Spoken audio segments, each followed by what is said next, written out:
বিশ্ববিদ্যালয়ে সাইকোলজি ডিপার্টমেন্টের ক্লাস চলছে। শিক্ষক ছাত্রছাত্রীদেরকে উদ্দেশ্য করে বললেন, আজকে পড়াবো না, আজকে একটা এক্সপেরিমেন্ট করব। সবাই উৎসুক হয়ে চেয়ে রইল। ক্লাসের মাঝামাঝি সারিতে বসা এক মেয়েকে জিজ্ঞেস করলেন, তোমার কি বিয়ে হয়েছে? মেয়েটা একটু লজ্জা পেয়ে গেল। মাথা নিচু করে বলল, হ্যাঁ হয়েছে স্যার, আমার 2 বছরের একটা ছেলেও আছে। শিক্ষক হাসি হাসি মুখ নিয়ে মেয়েটিকে বললেন, আজকের জন্য তুমিই শিক্ষক। এই নাও মার্কার, যাও বোর্ডে গিয়ে তোমার সবচেয়ে প্রিয় 10 জন মানুষের নাম লেখো। মেয়েটা বোর্ডে তার সবচেয়ে পছন্দের 10 জন মানুষের নাম লিখল। শিক্ষক বললেন, এরা কারা? ডান পাশে তাদের পরিচয় লেখো। মেয়েটি তাই করল। বাবা, মা, স্বামী, সন্তান, বড় বোন, ছোট ভাই, একজন বেস্ট ফ্রেন্ড, 3 জন বন্ধু, এর মধ্যে 2 জন ক্লাসমেট, এবং তারা ক্লাসেই আছে। এবার শিক্ষক বললেন, লিস্ট থেকে 3 জনের নাম মুছে দাও। মেয়েটি তার ক্লাসমেটদের নাম মুছে দিল। শিক্ষক মুচকি হেসে বললেন, আরও 3 জনের নাম মুছো। মেয়েটি এইবার একটু চিন্তায় পড়ে গেল। ক্লাসের অন্যান্য স্টুডেন্টরা বিষয়টাকে এতক্ষণে সিরিয়াসলি নিল।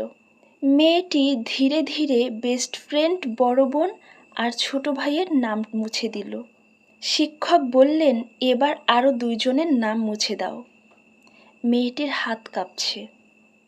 সে দ্বিধা ভরে বাবা এবং মায়ের নামও মুছে দিল, এবং মেয়েটা রীতিমতো কাঁদছে। যে মজা দিয়ে ক্লাসটি শুরু হয়েছিল তা একটুও অবশিষ্ট নেই।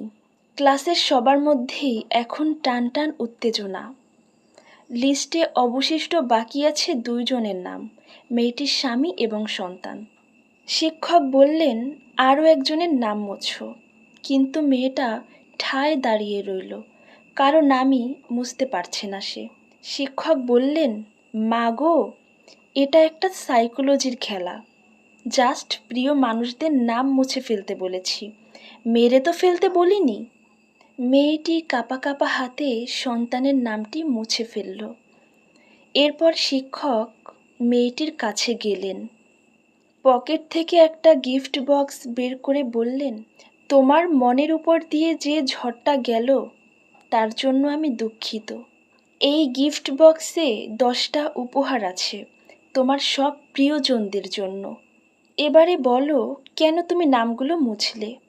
মেয়েটা বলল, প্রথমে বন্ধুদের নাম মুছে দিলাম, কারণ তবুও আমার কাছে পরিবারের সবাই আর বেস্ট ফ্রেন্ড থাকলো। পরে যখন আরও নাম মুছতে বললেন, তখন বেস্ট ফ্রেন্ড, বড় বোন, ছোট ভাই আর বাবা মায়ের নাম মুছে দিলাম।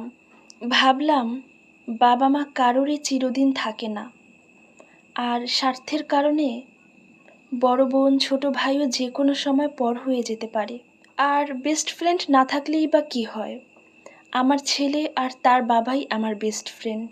কিন্তু সবার শেষে যখন এই 2 জনার মধ্য থেকে একজনের নাম মুছতে বললেন, তখন সিদ্ধান্ত নিতে পারছিলাম না। এরপরে ভেবে দেখলাম, ছেলে বড় হয়ে একদিন আমাকে ছেড়ে চলে গেলেও চলে যেতে পারে, কিন্তু ছেলের বাবা তো আমাকে কোনো দিন ছেড়ে যাবে না।